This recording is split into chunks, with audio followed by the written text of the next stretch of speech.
कृष्ण भगवान की जय।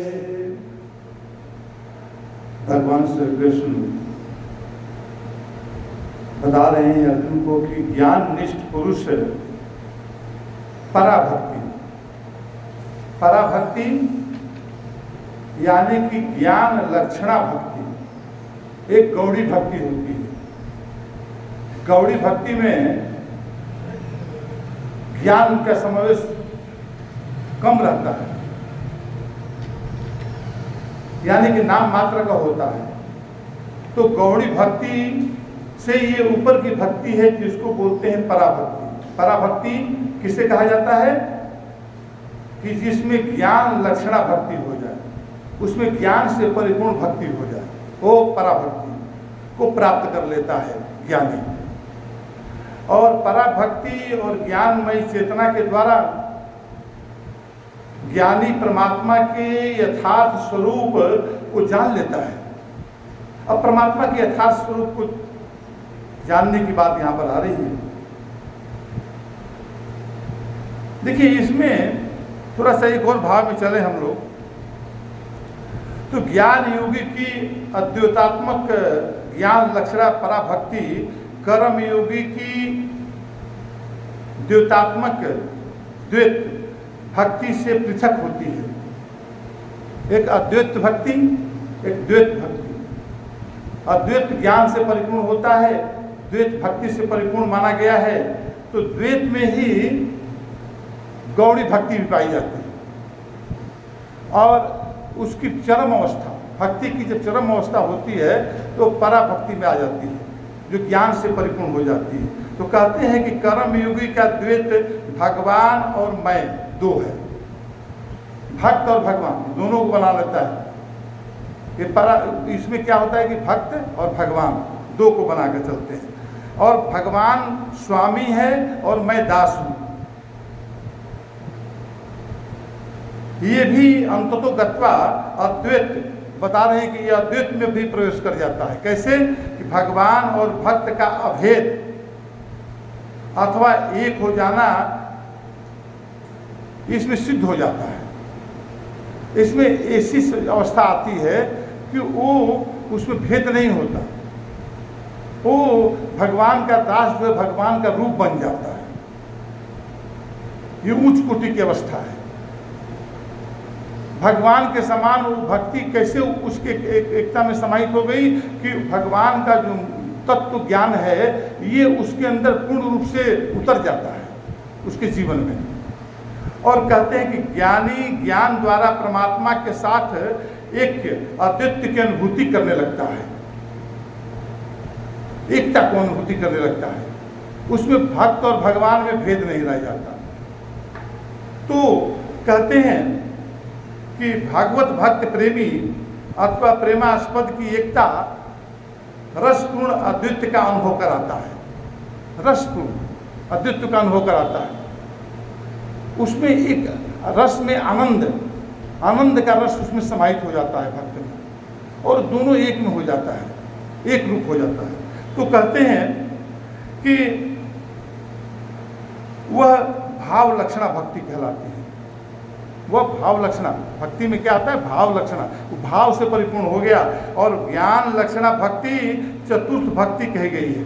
ज्ञान लक्षणा भक्ति, भाव लक्षणा भक्ति, ज्ञान लक्षणा भक्ति। तो भाव लक्षणा से परिपूर्ण होने पर ज्ञान लक्षणा बनती है वही।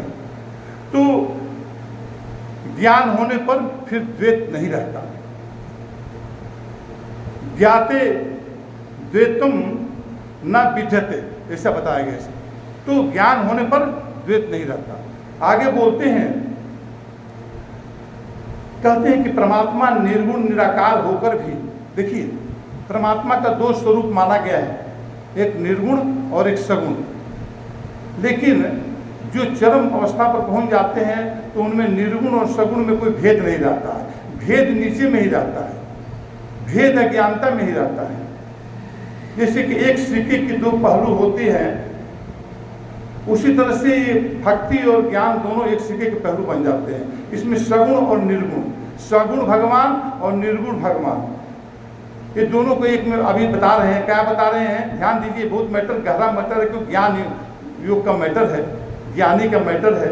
इसको हम समझेंगे तभी इसके आगे वाला जो भक्ति आएगा भाव, वो हमको सहज अवस्था में समझ में आएगा, नहीं तो वो भी हमारे सर से निकल जाएगा।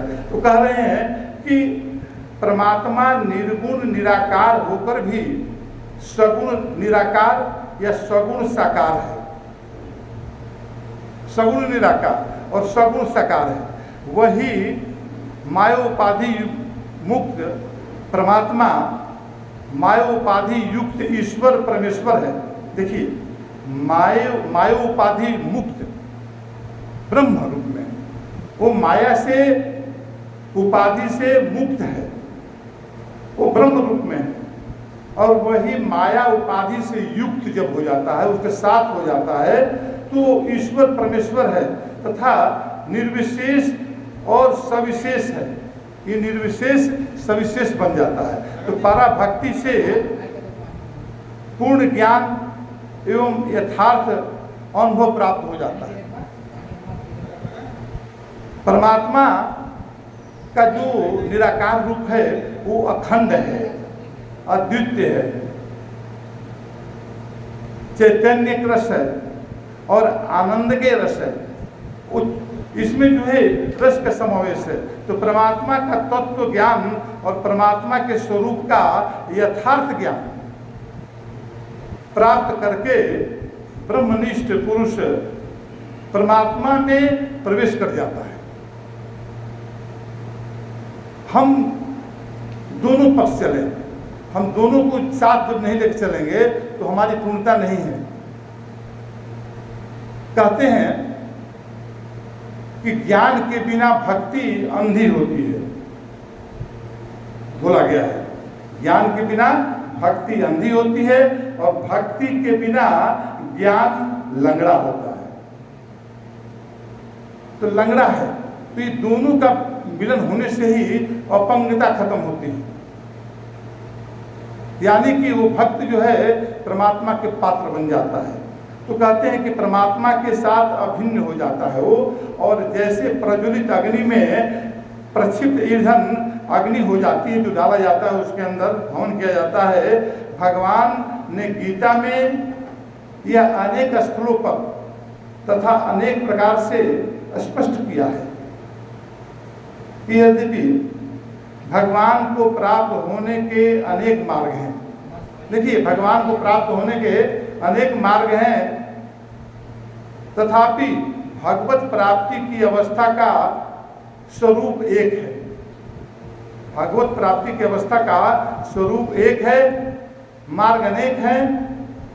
तो दिव्यानुभूति के मार्ग और उसके वर्णन में भिन्नता हो सकती है, किंतु दिव्यानुभूति का स्वरूप एक ही है।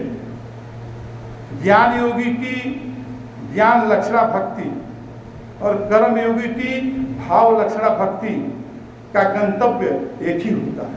भक्त के पास भाव लक्षणा भक्ति है, ज्ञानी के पास ज्ञान लक्षणा भक्ति है। तो ये भक्ति जो है जब अपने चरम सीमा पर दोनों पहुंचती है तो दोनों एकता रूप स्थापित कर लेती है। यह तीन मार्ग का भेद है। हाँ जी।